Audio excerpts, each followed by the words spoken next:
Hello everyone, welcome to a new Zcapers video. It's Fanek here, and today I bring you episode 3 of my solo questscape series. As you can see, we started with Jungle Potion quest, really easy quest, really novice, nothing to say about it, really fast. Then I decided to do something a little bit more complicated, which is the Tree Gnome Village quest. The Tree Gnome Village quest. You have to kill a boss, so it's kind of my first difficult boss. But it was not so hard either, it's just using magic and that's it. But as you can see, the quest is over and it gives a nice amount of attack XP, so if you are low level, I recommend you do that. It's not easy to say spot the boss, but if you bring mage, maybe you can find a way around it and, try to kill it without getting killed. But, the attack XP is really good, it's a really nice amount. Especially for very low levels. Then I decided to do some streaming, and with it I decided to do one more free-to-play quest, which is Death of Chivalry. I think it's the best free-to-play quest out there. It's really cool. The art is artistically is very nice, and it offers a lot of content during the quest and also after the quest.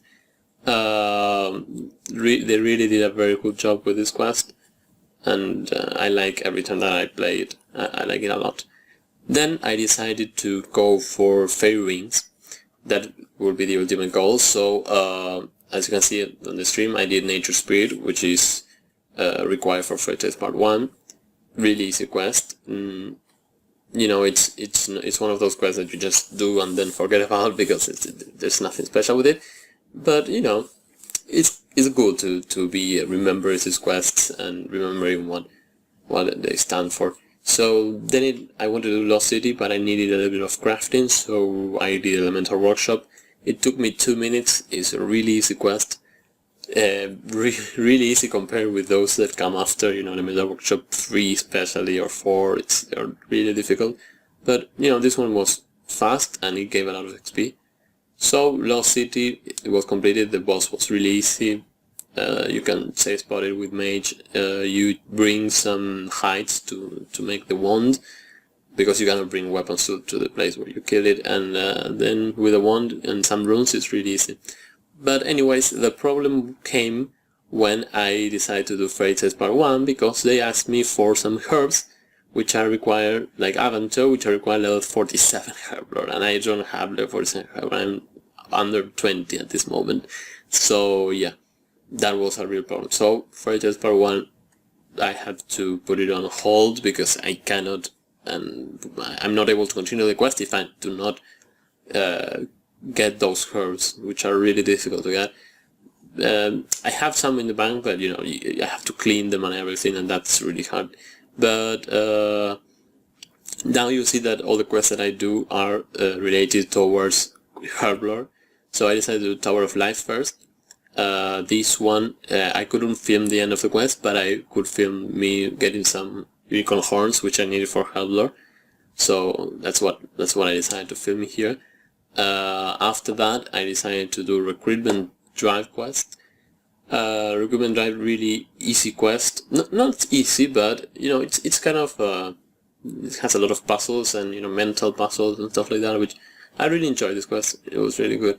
Then for a very long quest, which was dig site, long because you have to run around the dig site like 7 times asking questions and gathering items and stuff like that, but it was finally complete and it gave a little bit of herblore XP, which is what I was looking after, but also it unlocks some other quests and it unlocks quite a lot of content after it. But it was really entertaining. There was nothing more than that. But then I decided to do this quest, which is Chase of Morton, and I had to point out that this quest I was required to go to World 88 because it's almost impossible to be able to build the temple, because you have to build a temple to get some oil.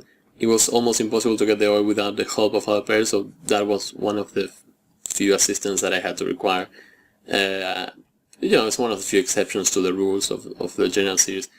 But, well, later on I moved on and I did some cruise scrolls. As you could see there, I got some pantaloons, nothing that is useful for me at this moment. So, but cruise scrolls are a way of getting rare items that sometimes can be useful and sometimes, well, they can just be boring and have no use at all.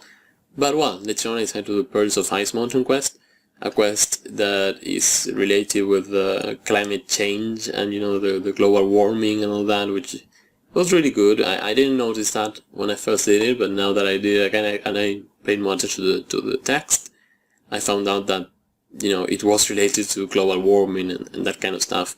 So it was really good. It was interesting. Then I did big chompy bird hunting.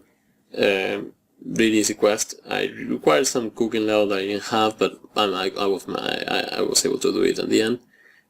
I did it because I want to do Sogre Flesh Eaters, which is a quest that requires you, that gives you herblore XP.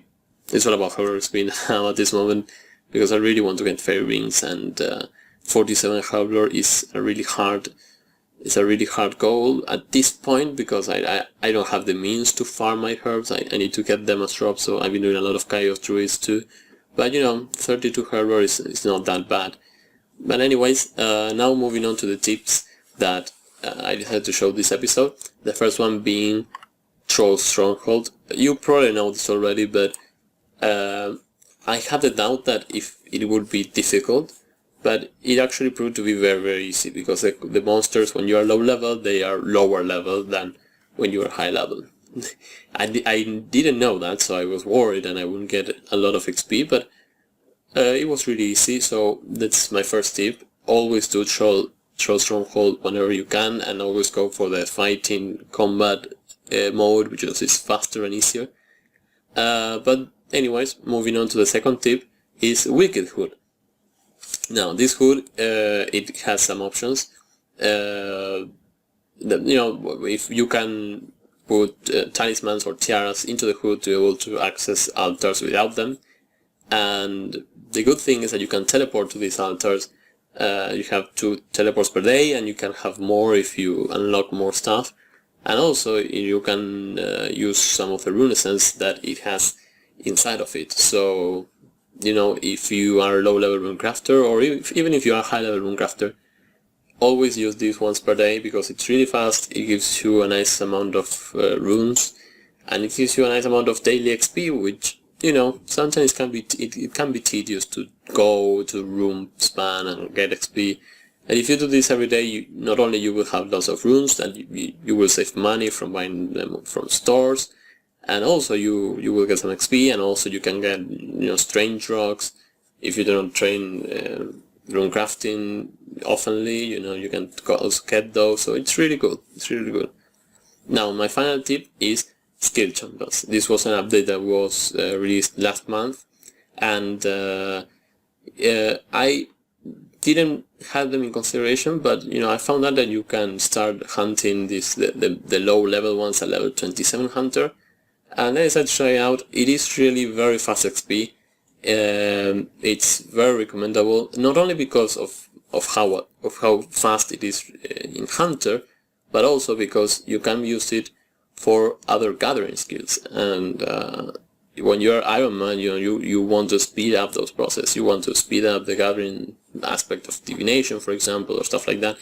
So it's really recommendable that you train with this skill chompa, and that you save some of them for later training, because they're really not a waste of time. They are really, really good.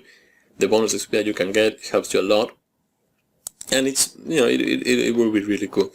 So, well, anyways, this was all for episode 3. Next episode, expect me to do Dragon Slayer. Now that I have adamant armor, because I got level 40 defense, I was able to do it before, but I wanted to be sure that I wasn't gonna die. So expecting to do some of that, some of the Dragon Slayer, which will be the last free-to-play quest. And also, well, most questing during that time, I don't have a goal, a specific goal now, apart from the herblore goal, which I still wanna do. I will be doing lots of Chaos Druids this week and trying to get lots of herbs to be able to train. But you know, it's always something good to have a large goal in this series, because you know it motivates you to go for more difficult things and to stick to those goals. So it's really good.